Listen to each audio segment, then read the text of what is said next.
Mymensingh city কর্পোরেশনের বেশ কয়েকটি এলাকায় দেখা দিয়েছে সুপেয় পানির সংকট। নোংরা পানি ব্যবহারের কারণে পানিবাহিত রোগ সহ বিভিন্ন সংক্রামক রোগে আক্রান্ত হচ্ছেন শহরবাসী।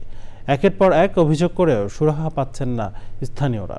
সুপেয় পানির অভাব দূর করতে সিটি কর্পোরেশনের উদ্যোগে কাজ হাতে নেওয়ার কথা জানিয়েছেন সিটির প্রশাসক। শেখ মহিউদ্দিন আহমেদের তথ্য ভিডিওচিত্রে রিপোর্ট করছেন সৈয়দ মাদি হদিদ।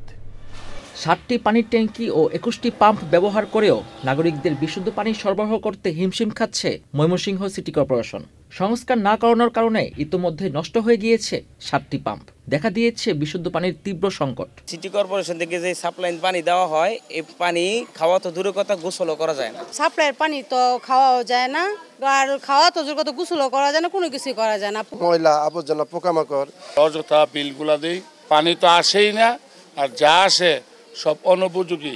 নগরবাসীর স্বাভাবিক জীবনযাত্রা ফেরাতে পর্যাপ্ত সুপেয় পানি সরবরাহের আহ্বান বিশিষ্টজনদের। সিটি কর্পোরেশনের এই যে স্বাভাবিক কার্যক্রম, এই স্বাভাবিক কার্যক্রমটি নিঃসন্দেহে আবার এটি চালু করা উচিত এবং নগরবাসীকে তাদের যে দেওয়া প্রতিশ্রুতি নগর সেবার মধ্যে পানির সেবাটু পৌঁছে দেওয়া উচিত। বিশুদ্ধ পানির সরবরাহে সমস্যার কথা স্বীকার করে দ্রুত সমাধানের আশ্বাস প্রশাসনের।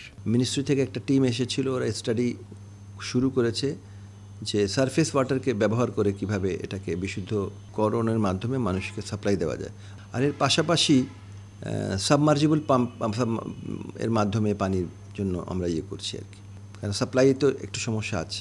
নাগরিক স্থবিরতা কাটাতে দ্রুত সমস্যা সমাধানের পাশাপাশি দীর্ঘমেয়াদী অগ্রযাত্রা নিশ্চিতে দূষণ প্রতিরোধের পাশাপাশি ব্যাপক সবুজায়নের উপর জোর দিয়েছেন পরিবেশবাদীরা। সৈয়দ মাদি হদিদ, প্রকৃতি ও জীবন ডেস্ক, চ্যানেল আই।